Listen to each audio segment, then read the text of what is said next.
Please take your seats. The meeting is about to begin. Remember to speak into the microphone, as this meeting is being recorded for public record. Please stand by. We are going on air in 5, 4, 3, 2, 1. Good morning, everybody. Welcome to the September 6th Zoning Board of Adjustment meeting. We appreciate you all joining us today. It's been a while since we had a meeting. Actually, the last meeting we had was March 1st, which I missed because I was in LA visiting my kids. Great to be back in the chambers, in the renovated chambers, really nice. Also very excited that this is the first time we've had a full board in a long time. So, we're ready to serve the community and hear items. I do want to take just a couple quick points of personal privilege as the chair. The March meeting was Michael Belush, his last meeting as our city liaison. He moved back over to the planning board, and I worked very closely with him, and I want to thank him for being there for me as the chair and serving this board. We appreciate it. We now have Rogelio Madden, so I'm looking forward to working with Mr. Madden. I also want to give a kudo and a thank you to my wingman, my vice chair sitting next to me, Mr. Asian, for doing a great job in running the March board meeting. I did watch the recording. You did a good job. So I appreciate that. Also, we want to welcome a new board member, which makes us a full board, Steve Davis. Steve, welcome to the board. Good to have you on the dais. With that, let's go ahead and get into the meeting. Mr. Madden, if you can please take formal attendance. All right. Good morning, everybody. And I'm going to go ahead and take attendance. Chair Michael Goldberg. Should you just want me to just confirm that everybody's here? Yeah, or would you like me? yeah. Okay, so I can confirm all 7 members are present. We have a full board for the first time, I think, in a bit. So welcome, everybody. Awesome. So we're excited about that. So I'm going to go ahead and hand it over to the city attorney. Mr. City Attorney, good to see you. I'm going to have the city attorney give us any updates. He'll give instruction on how to participate via Zoom, and then he'll go into swearing in of the public. Mr. City Attorney, thank you. Sure. Good morning, Mr. Chairman, members of the board, and members of the public. Today's meeting of the Board of Adjustment has been scheduled in a hybrid format with a quorum of the board physically present in the commission chambers located at 1700 Convention Center Drive, 3rd floor, and applicant staff members and members of the public appearing either in person or virtually via the Zoom platform. If you wish to participate in today's meeting via the Zoom platform, please dial 888-853-5257, which is a toll-free number, and enter the webinar ID, which is 828-6961-5309, or log into the Zoom app and enter the webinar ID, which again is 828-6961-5309. Any individual wishing to speak on an item must click the raise hand icon if they are using the Zoom app, or dial *9 if they are participating by phone. Before I swear in those that are testifying today, I'm going to remind all and read into the record the city's notice regarding lobbyist registration. If you are appearing on behalf of a business, a corporation, or other person, you will need to register as a lobbyist with the city clerk's office. If you haven't registered yet, you should register before you speak to the board.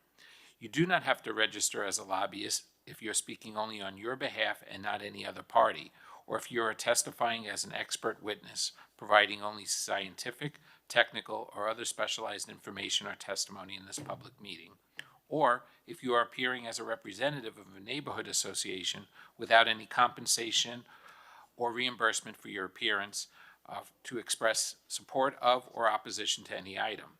Expert witnesses and representatives of neighborhood associations shall, prior to appearing, disclose in writing to the city clerk their name, address, and the principal on whose behalf they are communicating. If you are an architect, attorney, or employee representing an applicant or an objector, you must register as a lobbyist.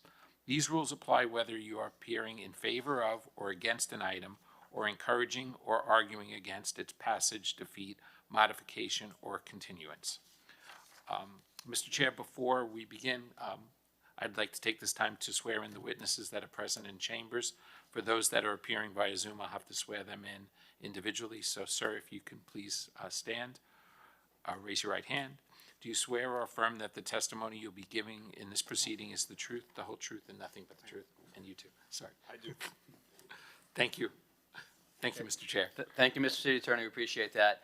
In your package that was sent out, you had minutes for the March 1st, 2024 meeting. Hopefully, you had an opportunity to review that, and I'd entertain if there's any changes or corrections. Okay, motion to approve by Mr. Silvers. I hear a second. Second. Second by Mr. Krennic. All in favor? Aye. Opposed? Okay, I have to actually abstain because I wasn't at that meeting, so. Say again? You can still vote. I can still vote? Okay. Yes. Okay, perfect. Okay. We do have a discussion item, but in respect of the applicant, we're going to move the discussion item to after we hear the item. We do only have one item on the agenda. Should be fairly easy and quick for us to go through this. But in following the agenda, I'm going to ask, are there any requests for continuances or withdrawals? There are no requests for continuances or withdrawals. Any previously continued applications? There are no previously continued applications. Okay, great. With that being said, I'm going to ask that Mr. Madden tee up new application ZBA 24-0160, 5500 LaGorge Drive. Mr. Madden? Okay, so this is an application, has been filed requesting variances to exceed the maximum allowable lot coverage for a two-story home, extend a non-conforming side setback, and exceed the minimum front setback for a second story in order to construct a second-story addition to an existing single-story, single-family home. Just for history, there was a variance approved by the Board of Adjustment on, for this home on October 3rd, 2014, and that was to waive the minimum required street side setback and a variance to waive the minimum required rear setback in order for the applicant to build some additions to the front and rear of this existing single-family home.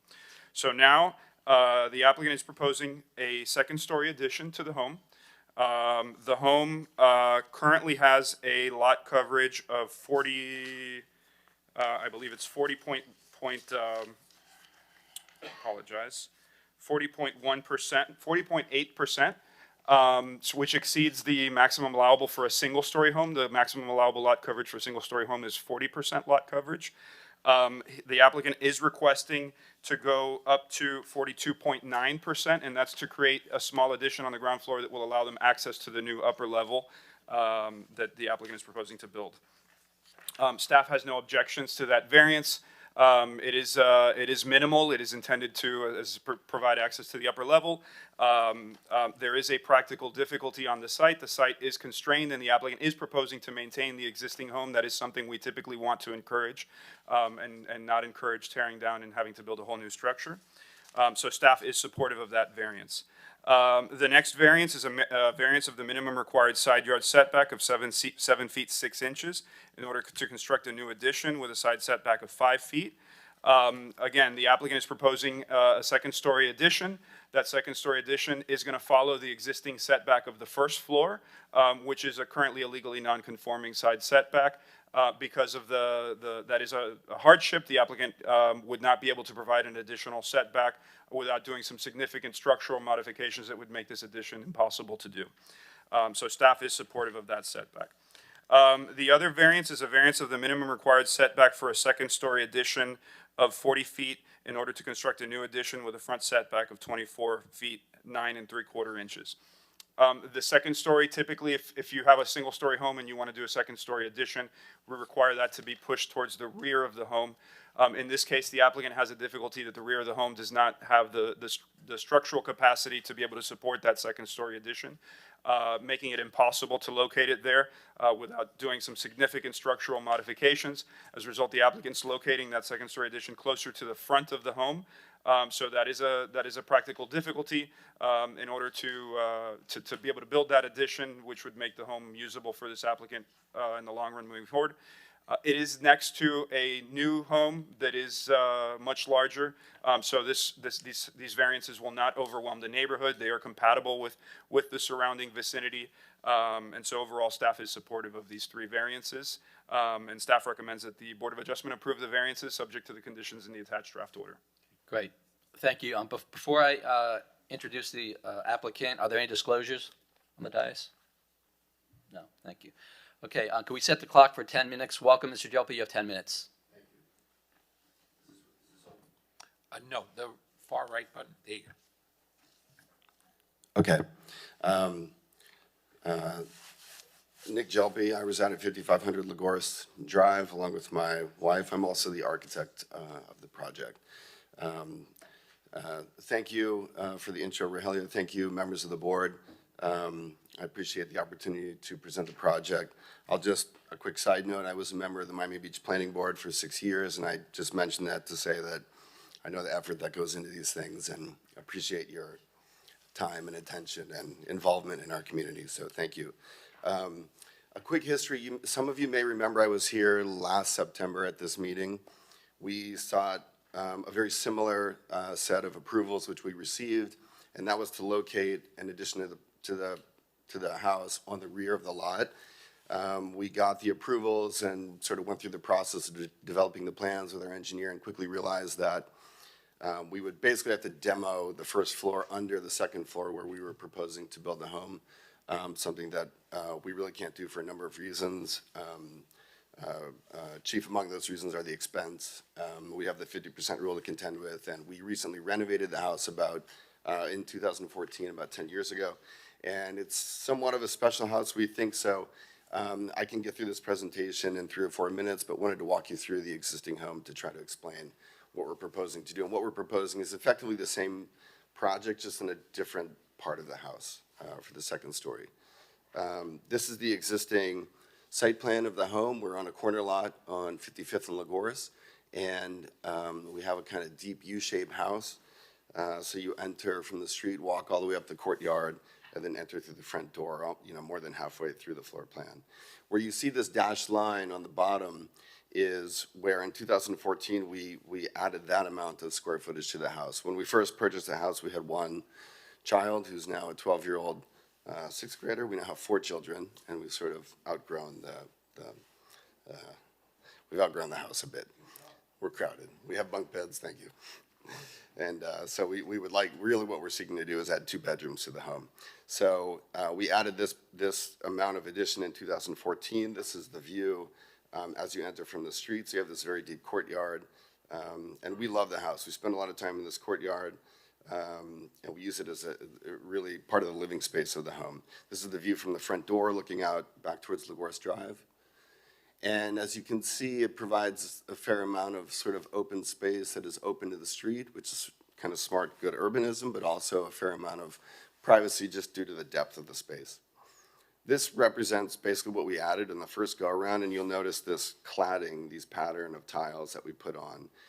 Where you see that roof jog on the top, that's where the original house ended, and then we added on to the front, and then we clad the south facade in these precast tiles. I'm a professor at FIU, and I researched this interesting material, and we clad the home with basically a wood-based concrete panel that is very insulating and also kind of casts playful shadows on the house.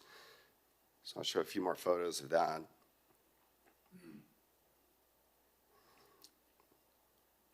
And we have some windows on the floor, some up high, some at furniture height. And then this was the installation of those precast panels. And we have an effect like this, one in the courtyard, one on the south side. We received an award, a few awards for the home, maybe most proud of this one from the Miami Design Preservation League for Excellence in Compatible New Design Award. At certain moments of the day, you don't really notice the texture of the addition in the house, but when the sun is at certain angles, you really see these dramatic shadows. So we were very proud of that. The home was featured in Tropic Magazine, an article called Little House, Big Ideas, and also in Dwell Magazine. And then finally, we received an AIA Miami Award for the project. So I'm going to walk you through the plans that are in your packet really quick. I'll kind of pause on the ones that I think need a little more explanation. So here's our zoning data sheet. This is basically our existing unit size, and to Rogelio's point, we're below the 50% unit size, and I think what we're proposing is still below the 50%. Back on the next page is our lot coverage, and back when we first did the project in 2014, the lot coverage for single-family homes was 50%, so we were well below the 50%. We're now slightly over the 40% that is required for single-family homes. But as a result of filling in this breezeway, which is an outdoor breezeway, as Rogelio mentioned, to gain access to our proposed second floor, we're now at like 42.8% lot coverage. And then additionally, at the point where the home becomes two-story, it is, I believe, 30%, is that right? Right, so we're well over the 30%, but we were sort of already well over the 30%. So we're adding 194 square feet to the ground floor. This is the existing site plan. That's what we're adding. It's really a new entry mudroom, and the stair will be located there. And this is the existing plan. You see that breezeway, which is outside, so you have to exit the house to enter into the garage. And we are filling that in. And this is what we're filling in there. So there will be an additional entry there. It's going to serve as a kind of mudroom, laundry room, bathroom, and then we're converting half the garage to a home office guest room. And then you'll see the stair. It's a tight footprint. It's about 16 feet wide, the two wings of the house. So we're trying to take up as little space as possible with the stair to leave us enough room for the addition upstairs. And then this is the upstairs addition. It's basically a one-bedroom, bathroom, and closet. My wife wants a larger closet. And then the roof plan here. So these are really the three variants. I think the one that is maybe perhaps the hardest to kind of properly understand is this one. So I'll just zoom in on it for a second. So as Rogelio mentioned, the line all the way to the left is where we would be required to set back if you have a first floor that is set back 20, the second floor should be set back 40. If we were to build a new two-story addition, I believe we could set that back 30. And our previous proposed addition was over this back corner, over master bedroom and part of the living room. And in so working with the engineer, we realized we were going to have to add new shear walls to support that at that location. And so even though we were approved and had invested significant time in that project, we realized it wasn't going to be a feasible project, and it's why we're back before you. So instead of here, we're proposing to set back the second story addition 5 feet from the ground floor. These are the existing elevations on the top with the addition below, shown in context. So here it is from the street. This is it from the rear of the house, which faces the golf course. And this is it from the north side of the house, which currently has a home who have plans in the works to build a rather large home, which is going to dwarf this one. So here you can see a few sections through the home. And this is a rendering of that from the street. It's a little bit generic of an addition at the moment. We'll deal with the cladding or something, but I would like to, it may end up being like this, a smooth stucco finish. And then that's really where we were at when we applied. I just wanted to show one additional slide because something has kind of come up as we developed this, and that is, I think we would probably want to actually put a sloped roof on the home. We have solar panels on the wing that we're building over, and I don't think, we're not seeking a variance for any height exception or anything like that, so most likely we will have a hipped roof on that addition, and I just wanted to be sure that I show that for the record.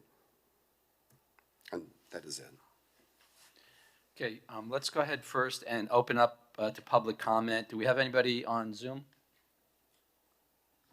There is a resident online, M. Rojas, but I don't see a hand raised, so nobody on Zoom. Okay, so we're going to go ahead and close the public comment, and I'm going to entertain questions from board members through the chair, either for the applicant or staff. Board members? Question? I have a question. Okay, go ahead. Could you tell me why you didn't continue the cladding on the addition? On the new addition? Yeah. We may. The same cladding, you mean? Right. We may. We were looking at a number of different materials, and we kind of saw that cladding as a kind of thematic treatment of the previous project, and we thought to give this, and we're considering a vertical standing seam metal cladding, or actually a different rain screen type of cladding, but we probably will clad it in something, but I don't know that it will be the precast tiles. They're pretty heavy. They add a decent amount of load to it, and we're just trying to keep it light. It's really the only reason. But we love the cladding, and we may. That's the only question I had. Okay, just for the information, I know these microphones are new. Make sure to please, when you press the button, you'll see red will come up on your mic and on the speaker on the thing, so you'll know that your mic's hot. Any other questions? Through the chair. Mr. Assion? Yeah, I noticed that 55303 houses to the north of you sort of has the second floor popped out more or less where you want to propose your second floor.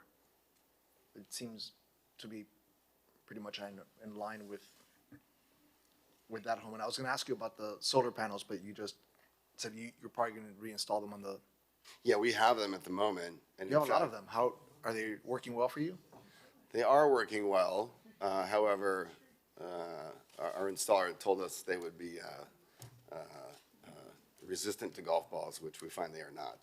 So quite a few are cracked, and we need to replace a certain amount. So actually getting them up higher will be a real advantage. Nice work. You might want to, did you consider adding some lighting to the edge of the house to create the shadow effect at night? I think you did in one of those pictures. It looked like it. Oh, on the addition? Yeah, on your current house, you have lighting on the roof to create that shadow effect? Yeah, on the walls. So at night they're illuminated and it casts shadows. But And not then top then you down, really bottom don't up, or is it We don't have landscape lights shining up. They're in the eaves of the house shining down. beautiful? Thank you. Nice. Sure. I don't have any more. Other questions from the board? I was just curious. No? I'll make one comment. You've been in the house since 2013, and, with everything going on LaGuerre Drive and houses being bought and knocked down and, mega houses being built, you have a very large one just to the south of you. Yeah. The fact that you're doing this great renovation and retaining the integrity of the architecture is a kudo. So, Thank you. to me, I appreciate that because, there's other things that you could do if you wanted to, so. Yeah, I appreciate that. Well, we love the house. We like being there, so. Just got to get better golfers that just those golf balls don't. All shank the balls off to the land right I in don't. our For the pool. record, I don't golf at LaGuerre. I think one of our board members does. So be careful when you go by his house next time, Mr. Davis. Okay. With no other questions or Hit it on the other side. I don't hit it here. Okay. with no other questions or comments, I'll entertain any motions from the board. Motion to approve. Okay, Second. Motion by Mr. Krennic, second by Mr. Davis. All in favor? Aye. Opposed? Congratulations, Mr. Chope. Thank you very much. I Good luck. appreciate it. Take care. Thank you so much. Okay, next is our discussion item referencing the Resiliency Code clarification amendments. I'll go ahead and this was sent out to you, and I know Mr. Madden is going to put it up on the screen and make a presentation to go over that. Mr. Madden? Okay, so this is a discussion item regarding the land development regulations of the city, which we know as the Resiliency Code. The Resiliency Code was adopted last February, and it took effect, I believe, it was June 1st of 2023. Since then, we've noticed some things like in any code that need to be updated, some things that we may have missed, some things that can be improved on. And so these are really clarification amendments of things that we feel need to be updated in the code. Several of these things would affect variances, the types of variances that come to the board, and I'll get into a little more detail. I'll focus on those sections that affect variances related to yard encroachment, setbacks, and other issues such as that. So the goal of this discussion is if you have any additional feedback, anything that you think we should include in this technical update, items that you feel, hey, these things are coming to the board, why do these things come to the board? Maybe they should the code should be amended to address these issues to make things easier for applicants. Things like that you may wish to suggest and recommend, and anything else. We're open to any other ideas regarding this update to the zoning ordinance. So with that, if we can load the PowerPoint presentation. Okay, so should I go to the podium to control the presentation communication staff? No, you could just request to go to the next slide. Okay, perfect, thank you. Okay, so next slide. Okay, so the first thing we plan on updating are some definitions. Some of these definitions create create doubts for applicants, and so we're looking at updating this. The first one, update the definition of yard, particular the definition of corner lots. That creates some issues. Applicants aren't sure where they should take setbacks from when they have a corner yard, so we want to update that to clarify that a little more. Update the definitions for high albedo surface. This affects roofs and pavements. We're looking to create light-colored roofs and pavements that reduce urban heat island effect. Update the definition for cool pavements, same thing, and update the definition for lots so that it's clear that each zoning district has its own applicable zoning requirements. Next slide, please. Okay, we're looking to clarify some of the uses that we have in the zoning code. The City of Miami Beach zoning code has a lot of detail in terms of use. We regulate how uses operate, so we want to clarify some of these things. So we want to define, first of all, the outdoor commercial recreation is permitted in commercial areas. We're seeing a lot of pickleball courts and other things that are being located on commercial structures, and we just want to be clear that those are permitted. We have a lot of regulations for accessory uses that are located towards the end of the code, and a lot of applicants may not be aware that those regulations exist. So we want to incorporate some of those into the individual zoning districts where that makes sense, so that it's clear for applicants when they're looking to see what they can and can't do with their property. We have certain nuisance uses that we define in the code. Those include pawn shops, what we call occult science establishments, certain sort of convenience stores that may create a lot of issues for neighbors. So we want to make sure that we clearly define where those are and are not permitted.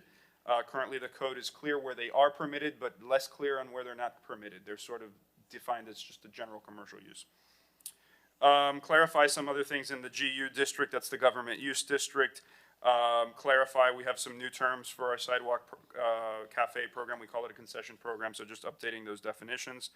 And then the code also has some hotel occupancy limits. We want to include those definitions in the CPS 1 and 2. Next slide, please.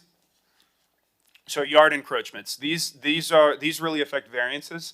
A lot of variances are related to setbacks and yards, so these are some of the things we'd want to clarify. Clarify that central air conditioners, emergency generators, swimming pools, pool equipment, and other mechanical equipment, that those are allowable encroachments in all districts. Currently, the code says they're only allowable encroachments in the RM1 and TH district. So if somebody was in a RM2, which is a mid-rise multifamily building, they wanted to add an air conditioner to the side of the building, if they are at the setback, they would not be able to do that without obtaining a variance. A building should be able to add an air conditioner, so we think that that would make sense to allow them to have those as yard encroachments into their side yards. Clarify that bicycle parking is an allowable yard encroachment in non-single family districts. So we have requirements now for bicycle parking to encourage people to bike instead of driving. We don't necessarily clarify that they can have the bicycle parking in their yards, so we want to make that clear. We want to clarify that art installations are an allowable yard encroachment. We get a lot of new projects now that they're including art in their front yard and making sure that they can actually have those structures put in place. Clarify the definition for accessory buildings to include walkways. So a lot of times in single family homes and in other districts, they build an accessory building in the rear yard, and we have a specific area that they're allowed to occupy. And it's not clear that that area also covers their walkways. And then we also want to make some other clarifications for marine structures.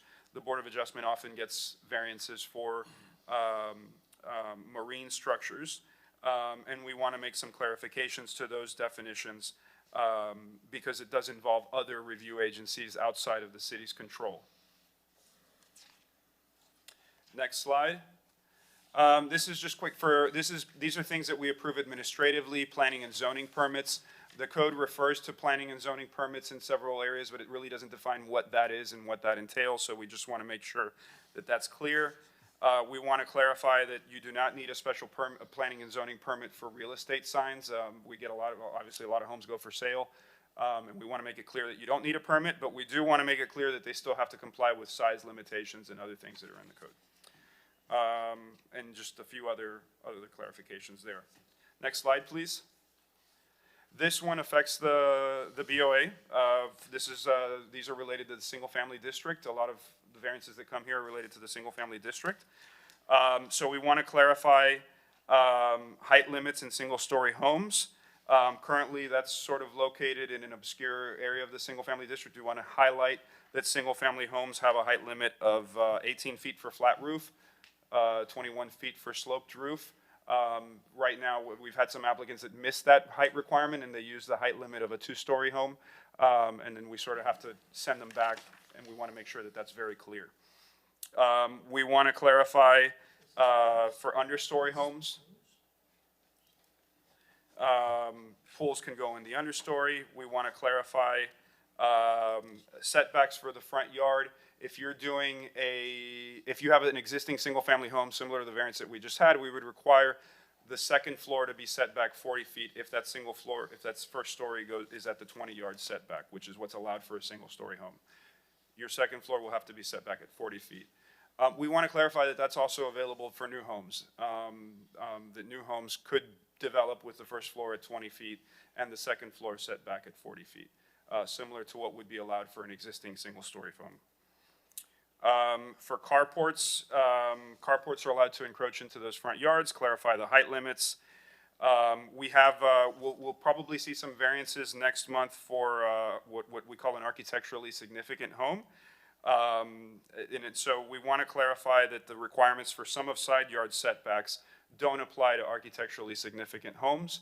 These are homes that get special incentives in order to be able to preserve those existing homes. So they get several setback incentives, unit size incentive, lot coverage incentives, and we want to ensure that they don't have that it's clear that they don't have to use the sum of side yard setbacks as an additional incentive to preserve those homes.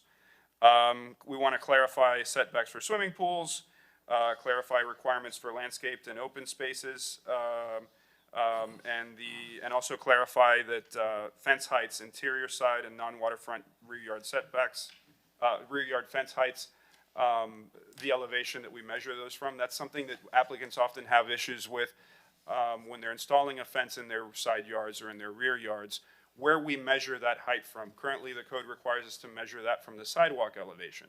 But when you get all the way to the rear of the property might be at a higher elevation. It may be difficult to determine what that sidewalk elevation is when you get to the rear of the yard. So we want to measure that from the minimum elevation that a yard is supposed to have in order to make it a little bit easier for applicants. So next slide. Parking, we just want to clarify a few things so that it's clear how to measure parking. Our parking code is pretty complex. You need to have a degree in advanced mathematics in order to calculate our parking requirements. So we want to just clarify a few things in this section to make it a little easier for staff and for applicants to be able to calculate. Next slide. We want to make a few clarifications in the hearing procedures and appeal procedures. This board hears a lot of appeals, and so we want to clarify a few things regarding the cross-examination and procedures for quasi-judicial hearings. Make sure that the time limits that everyone is allowed is very clear. We want to replace the term special master with special magistrate, just a simple clarification. And one additional, in looking at it further, request from the city attorney's office to reconcile that quasi-judicial procedure in the resiliency code with other terms that the code uses. Next slide. Last but not least, just a few updates to the amendment process of the code. We do often amend the code for different circumstances that arise, and we just want to clarify a few of these procedures and timeframes that these amendments have to follow when they're applied for. So that's pretty much it. We're open to, we have one more, I think the last slide is just asking if we have any questions, comments, anything else that we didn't touch, any ideas that you may have, please feel free. I think we should have the pop quiz now to make sure everybody's paying attention to all that. Yeah. A lot of information in a short period of time. Yeah. So let's go ahead and open it up because I know there's probably going to be some questions. Mr. Essian? Through the chair. I remember that we were speaking a little bit about seawalls and what happens if somebody's renovating their home versus not, right? And we had approved a lot of seawall changes for people who were just renovating and didn't want to go all the way up because of the fact that they were going to block the view of their house. Did you address that in this revisions or no? So the seawalls are technically not really regulated by the zoning code. They're regulated by the city code outside of the zoning ordinance. So that's really, I'd have to get a public works involved in that. But if you want, I can reach out to them and Because I see think what that their we standards did are. request to have that evaluated so that, Okay. you know, because it's something that it's happening very often and typically it gets approved. Okay. Also regarding the setbacks for. Can you hold off on the seawall for a minute? I'll have a comment on the seawalls, because if you remember, the variances that we have approved with the seawall repair, we did require that they repair the seawall so that if they sell the house and someone comes in and knocks it down, that seawall would then be Correct. needed to be raised. Right. But I thought the major issue that you had brought up, and I watched the last meeting that I couldn't make it at, was the time frame. I thought that was more of your issue. It could take up to 2 years to get a permit, which, you know, Yeah, I don't with think was within our purview of us being able to do anything, right? Yeah, a lot of that review, that's required by DERM and some other outside agencies that are outside of our control.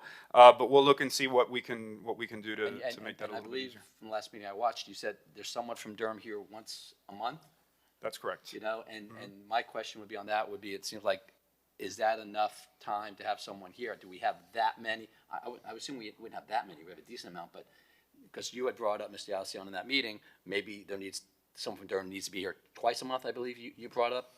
Whatever it was, not to take, 2 years to get a seawall approved, because it sounds ridiculous that you need to wait. Everybody's trying to help with flood mitigation, and then you have to wait 2 years to get something fixed. It doesn't coincide. Okay.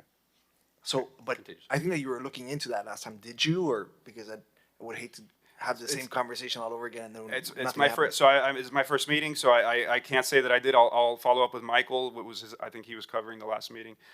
See what research was done, and I'll get back to you on the next. I appreciate it. And then also regarding the setbacks for AC and emergency generators and stuff like that, is there any requirements for putting them off the ground and also or sound issues? So they do have to follow the building code, which requires that mechanical equipment be located at base flood elevation. So if your yard is below that, you will have to elevate that mechanical equipment on stilts or whatever other, depending on the size of it. Right. We do have requirements for screening and sound mitigation. It doesn't have a fixed number that the sound has to be kept at a certain level, but we do have requirements for screening that equipment so that it doesn't create a visual impact on the neighbors. Got it. And my last thing is more of a point that I think that the city would be great in creating videos that are informative. If I'm moving over to the city of Miami Beach and I want to build my house in the city of Miami Beach, how great would it be that they could go into the YouTube channel and watch the video of, things to look out for, things that, sort of like a summary of these issues. And obviously, typically people have their architects and whatnot to review and go over all that stuff with them. But it wouldn't hurt that we had somewhat of a tutorial video for some key things that the city could be educating people on so that they sort of like reduce the learning curve when going through the process here. Okay. We'll reach out to the communications staff, see what we can do about that. Other comments, Yeah. Mr. Silvers? Yeah, I have a couple issues that I would like to discuss. First of all, you have a height limitation for single-family homes. Now, we're basing it on the sidewalk elevation. Because of the flood issues on the city, I think it should be considered that the height of buildings should be based on from the top of flood criteria, and not from the sidewalk. That is an amendment that we made a few years back. So we are now measuring heights from what we call the design flood elevation, which is the base flood elevation, which is set by FEMA. And then we actually allow you what we call the freeboard. So that's a minimum of 1 foot to 5 feet above the base flood elevation. Generally, the base flood elevation is 8 feet NGVD. Roughly translates into 8 feet above sea level, not exactly, but that's the rough translation. So we allow you to go from 9 to 13 feet above sea level, essentially, for where we can measure the heights. Okay, and the other issue is, based on the lot sizes, the lot depths, and most lots are 125 feet deep. And when somebody wants to put a pool in the front of the property, says here 20 feet, which includes the pool deck. So if you have a pool that's 15 by 30, or 15 by 40, or 17, or whatever, plus 5 feet on each side for walking, you really have no backyard. Right. You understand? So, that should be re-looked at concerning a 20-foot setback for a pool and pool area. Because I think that you're gonna get caught in the limitation of the depth of the house, of the Okay. lot. That there's not gonna be a backyard, and then with a very small backyard, it affects the house behind it, being so close. So, okay. So I think you should look at that. Those are the two issues, the height. And I don't understand why that a single-family house has a height, flat roof, has 18 feet. If a flat roof design has different levels to create clear story, higher level for the living room and stuff like that, it may be above that 18 feet. So I think you should look at that 18 feet as I don't know if that's necessary, I think that should be looked at also. Okay. Think about a flat roof is a warehouse, if it's just totally flat. But if an architect has design in mind in a one-story house, he's gonna change the levels in different parts of the house to create some design and interest in the house. So I think you should look at that also. Okay. Okay, thank you, Mr. Silvers. All right, other comments? Mr. Krenek? So my comments or questions more general is, while this seems like mostly favorable to the homeowners, or just plain clarifications, is there anything in here that could be negative from someone that's already in the process based on their interpretation, or? I don't think so. Nothing really here that reduces what you're allowed to build. So I don't believe that there's anything here that would be negative. Anybody who already has a building permit, these wouldn't affect them unless there's something that's beneficial to them. They can come back and change and take advantage of it. And anybody who has an approval from a board, if they have an approved variance and approval from the design review board or any of the other boards, they would be grandfathered in as to those regulations that existed. But I don't see anything here that would be negative towards them. Thanks. Okay. Mr. Davis? Is this on? Yeah. A question also, sort of in follow-up to this is, I'm looking at a lot of these as clarifications or maybe quasi-procedural clarifications. Has the city attorney's office worked with you in developing these changes? Or how does, walk me through what that process is to make sure these are clarifications versus substantive changes? Yes. The city attorney has been, since the code was adopted, has been sending us things that should be updated. So specifically the section on hearing procedures and appeals and the amendment process, those have come directly from the city attorney's, and we have a Deputy City Attorney, Nick Kalergis, with us. Good morning. I can answer that question. So the Resiliency Code adopted certain procedural requirements for the conduct of quasi-judicial hearings, that some of those provisions are more general than what we already had in our existing code, which governs quasi-judicial procedures. So the idea would be to, not have quasi-judicial procedures in two different places and to reconcile them. We have more specific requirements about the order of these proceedings, meaning when an applicant presents, when the public hearing takes place, when the rebuttal occurs, and most importantly, when cross-examination occurs, that are more specific in the city code. And we want to make sure the Resiliency Code includes those more detailed requirements. So it's really not a substantive change. Okay, no, I appreciate it. I just assumed when I see the stuff when you're like special master, special magistrate, obviously that's a non-substantive change, Right. just appropriate. But I would always think that clarifying the timing for cross-examination, I would think that would be always at the discretion of whoever the official is supervising the procedure. And there is a general framework for when it should occur, but the board does have some discretion, yes. Okay. Thank you. Just your office is weighed in is my most important point. Thank you. See, it's good to have a second attorney up on the dais now. See, you're not by yourself anymore, Mr. Nagler. That's good. Any other comments? I just have a comment. I was a little bit surprised on the real estate signs. They don't need to get a permit to put a real estate, because that's kind of big. They're all over town. And I've seen other municipalities do require a permit. So I know we have ordinances that can be only so big, where they can place it and all that, but we don't require them to actually pull a permit. Well, this is clarifying that. I believe they do go to the finance department and pay a fee to get the real estate sign. But there's just such a high volume to make them come to the planning department to get a special planning permit to put a real estate sign is a little onerous. And so we do have the requirement. If somebody sees a sign that's not complying with the requirement, they could be issued a violation. So there are size Yes. limitations and Yes. where they can put it on the property Correct. and all that. Correct. And then Sure, code don't bother the compliance. realtors. Don't bother the realtors. So, Mr. Vice Chair, this is out of your realm. Okay, perfect. Yeah, I So just wanted so if to- somebody I just- sees, hey, they comment. have a massive sign, yeah, that's a violation. They would have to remove that Okay. and place it within the limits of that are Perfect. within the code. Okay, perfect. Any other comments? No. Okay. So thank you. Thank you for your time and efforts in putting that presentation together. Nagler's been kind of quiet. I'm worried about Mr. Nagler. It's not common. Are you okay? Okay, do we have any appeals? No appeals. Okay. Any other business, good and welfare? Our next meeting is October 11th, and I believe, Mr. Batten, you can confirm we have at least 4 items. We have 4 items on the agenda. Yes. Okay, October 11th, that meeting will start at 9 o'clock sharp. That means we'll be here a couple minutes before 9, so we're ready at 9. Not pointing anybody out here. Any other comments, good and welfare? Okay, thank you, board. Appreciate your efforts, and have a great Friday, and have a great weekend, everybody. Thank you so much. Thank you all. Motion to close the meeting.